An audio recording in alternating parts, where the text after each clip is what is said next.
How'd the exercise I gave you go? It's pretty interesting what happens when you invert the intention, right? It's a different world when you start to feel that pleasure outside of yourself. So listen, if you didn't do your homework, I'm just telling you, it's worth doing. Okay. Remember, there's two practical tools in the method described in the Zohar. The first is the screen. It's the work in 3 lines. It's also called the intention.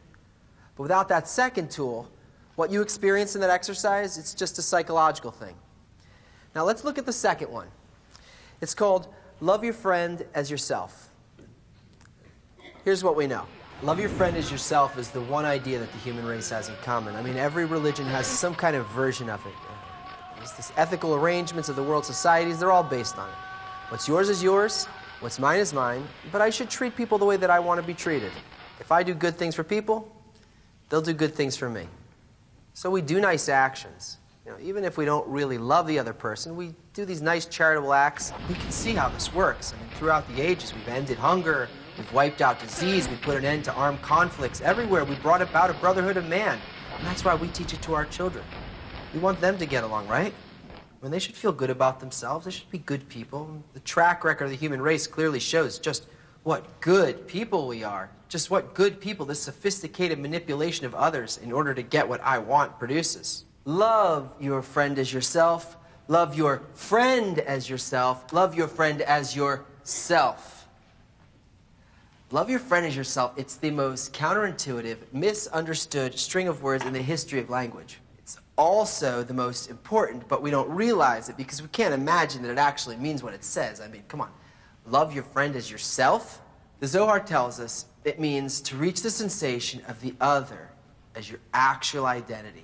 Your own self. You're going to inwardly care for the need of the other to the same degree that you now obsess about your own, even more so that in your heart, what's theirs is theirs, and what's yours is theirs. But don't worry. Your me isn't you. It just thinks it is. In order to enter the Zohar, we have to take the first part of the method, the screen, and enter it into the second part, love of friends. Together, they form a lock and a key that open the door to higher perception.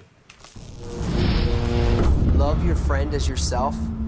It's the general law of the universe, and it describes the ultimate condition of our being called the world of infinity, in which the inner existence of all people are united into one general system, completely interconnected and completely fulfilled by the giving force.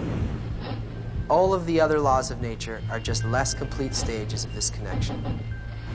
In the reading and the study of the Zohar, we work to simulate this configuration in the intention we bring to the others studying along with me.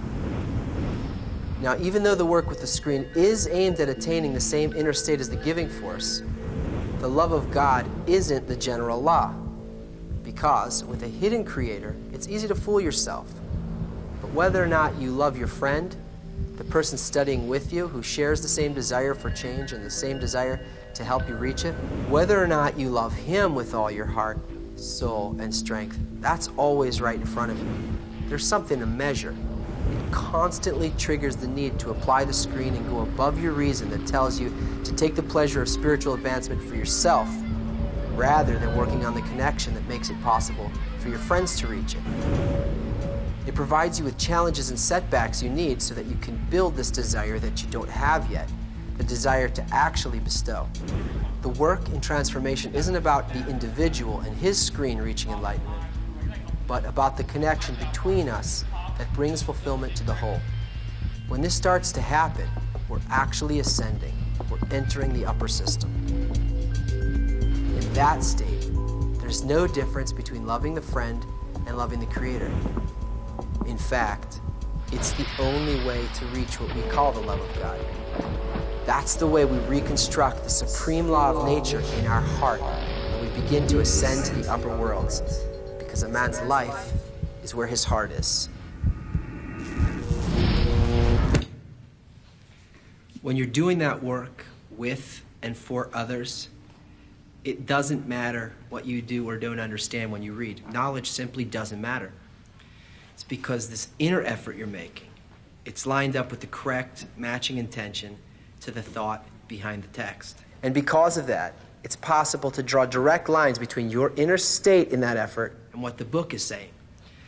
Then you can feel that tender, life-giving light of correction in the book. It's as though you're putting on 3D glasses and you can see this ordered dimension that used to be obscured by logic of a person's self-centered desire. This experience is no more bound by the covers of a book any more than your life is contained just within your body and your personal needs.